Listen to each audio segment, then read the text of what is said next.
All right, so today we're diving deep into the Philippines. Oh, cool. Yeah, and we're going to unpack this whole idea of maids with benefits. But before you start picturing anything too crazy, we're not really going there today. Right. It's more about, like, why hired help in the Philippines is so affordable. Okay, got it.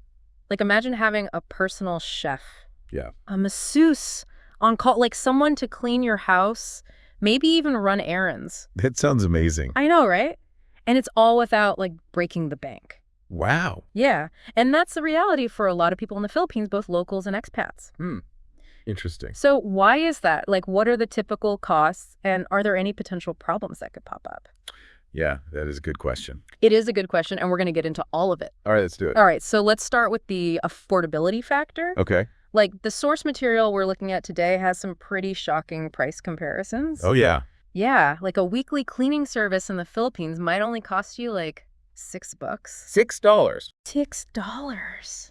That's crazy, right? I spend more than that on my morning coffee. Seriously, that's wild. I know, and it's not just cleaning either. It's like cooking childcare, running errands, all super cheap. Wow. Yeah. And then if you want like full-time help, a live-in maid who does pretty much everything might cost you around $120 a month, plus, giving them a place to live and food. That's still incredibly cheap. It is mind-blowing, right? I actually have a friend who lived in the Philippines for a while and had a live-in maid. Oh, wow. Yeah, she did everything. Cooking, cleaning, laundry, grocery shopping, all for just a few $100s a month. It's a completely different world over there. It really is. So, okay, help me understand this. How is it even possible? Like, why is it so affordable?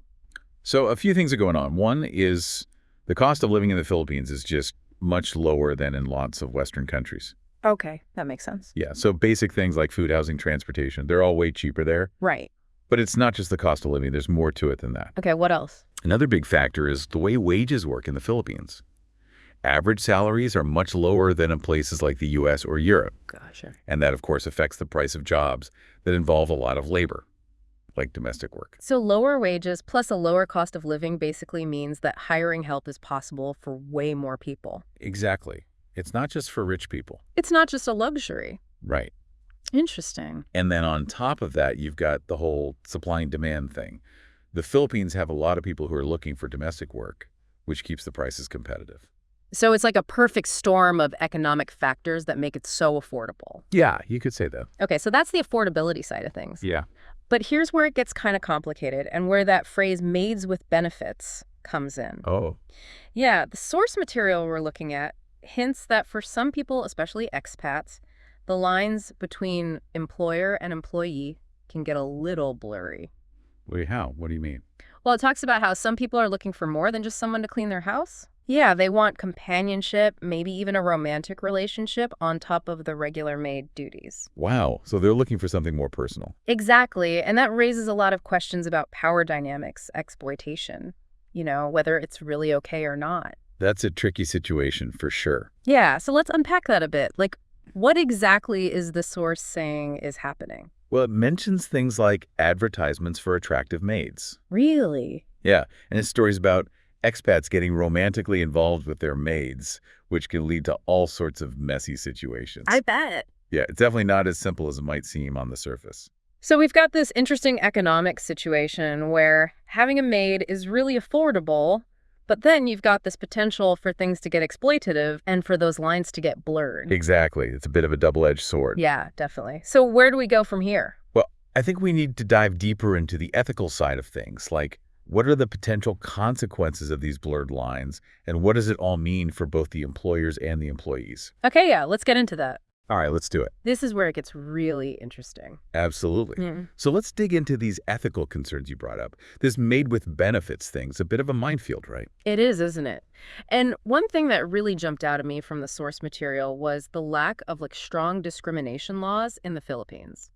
It was kind of shocking to read about employers openly advertising for an attractive or young maid. Yeah, that's definitely different from what we're used to in a lot of Western countries.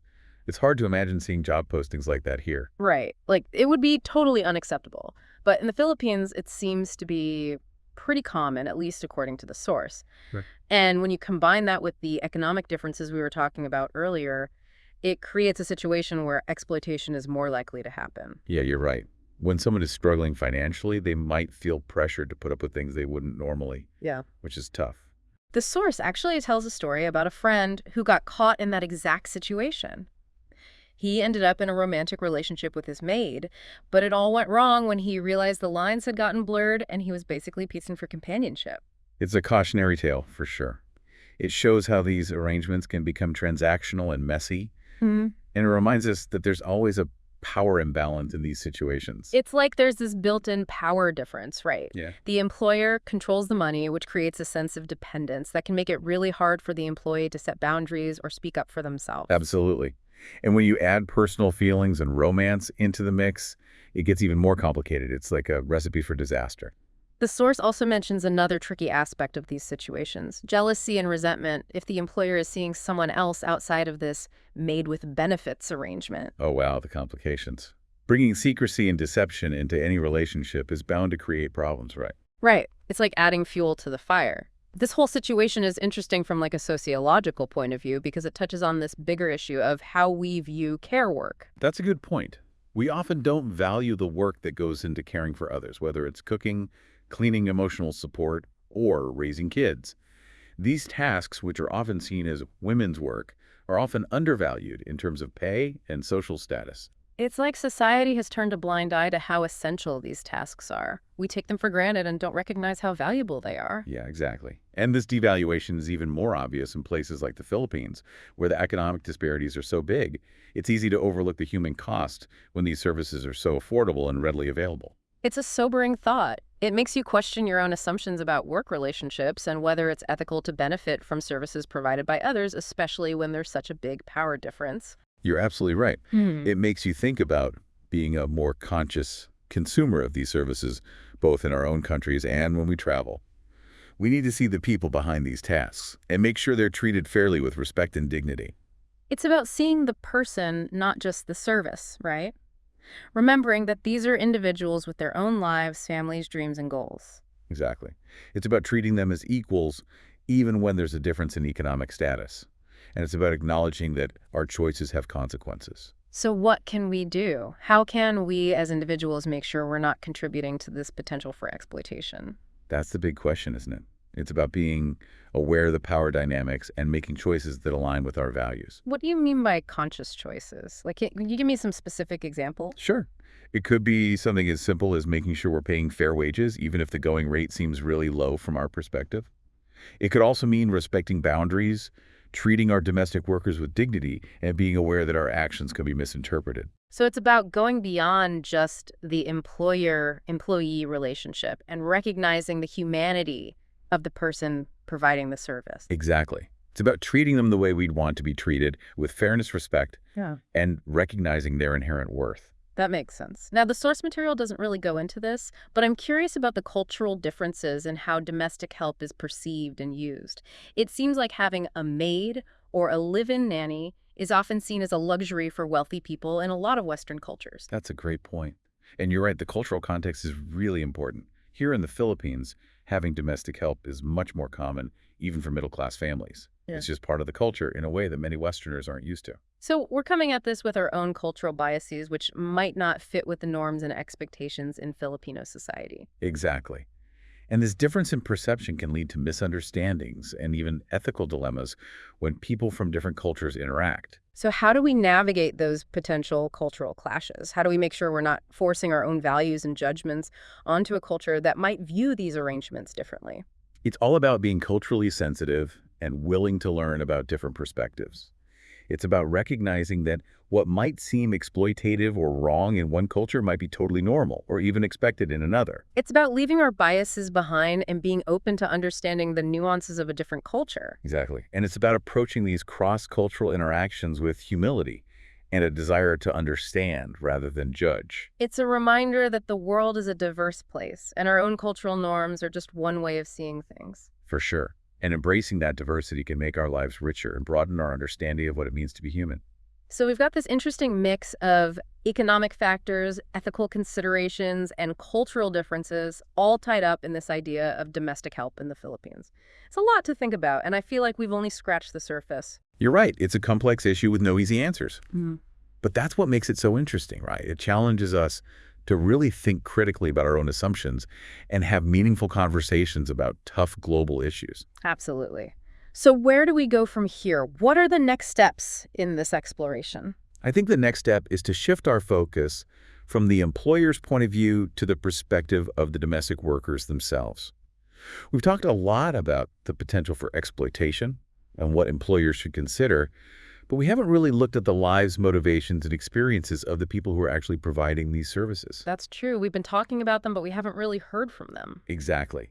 And I think it's really important to give them a voice in this conversation. What are their stories? What are their dreams? What challenges do they face? I'm ready to hear their perspectives. It feels like that's the missing piece of the puzzle. Let's get into it. And remember, listener, this isn't about feeling sorry for them or judging them. It's about understanding the human side of this complex issue. All right, so we've talked about a lot of stuff already, like why domestic help is so affordable in the Philippines, and we've kind of gone down this rabbit hole of maids with benefits. But now it's time to shift gears and really focus on the women at the center of all this. Yeah, it's easy to get lost in the economics and ethics of it all. But we got to remember, these are real people with their own lives, families, and goals. Exactly. It's not just some abstract concept. We're talking about individuals whose lives are being directly affected by these arrangements. A lot of domestic workers in the Philippines are actually supporting families back home. They're sending money so their kids can go to school to cover medical bills, to improve the lives of their loved ones. Yeah, the source material actually mentioned that their maid was sending a big chunk of her earnings back home to pay for her kids' education. It really made me think it's not just a job for a lot of these women. It's like a lifeline. Absolutely. Yeah. They're often making huge sacrifices. Being away from their own kids to take care of someone else's family, the emotional toll must be incredible. I can't even imagine. Like leaving your own family behind to support them by caring for someone else's. It's a level of selflessness and dedication that's hard to wrap your head around. And that's something we often forget about, right? The emotional labor involved in this kind of work. It's not just about the physical tasks. It's about the emotional connection, the caregiving, the nurturing that these women provide. It's easy to get caught up in the convenience of having someone take care of our homes and families. But we can't forget that these are human beings with their own feelings, needs, and dreams. We need to remember that always. Be mindful of the power dynamics, the possibility of exploitation, and the importance of treating them with respect, fairness, and dignity. Totally. And I think a big part of that is recognizing their agency. These women are making choices within a system that often doesn't give them a lot of options, so it's about understanding the context in which these decisions are made. Right. It's not about judging their choices, but trying to understand the factors that influence those choices. The economic realities, the societal pressures, the limited opportunities. The source material actually touches on the fact that some women might choose to be in a maid with benefits situation as a way to improve their financial situation. It's a really complex issue. It is. On the one hand, they have the right to make their own choices about their lives and relationships. But on the other hand, we have to be aware of the power imbalances that can make it hard to give true consent.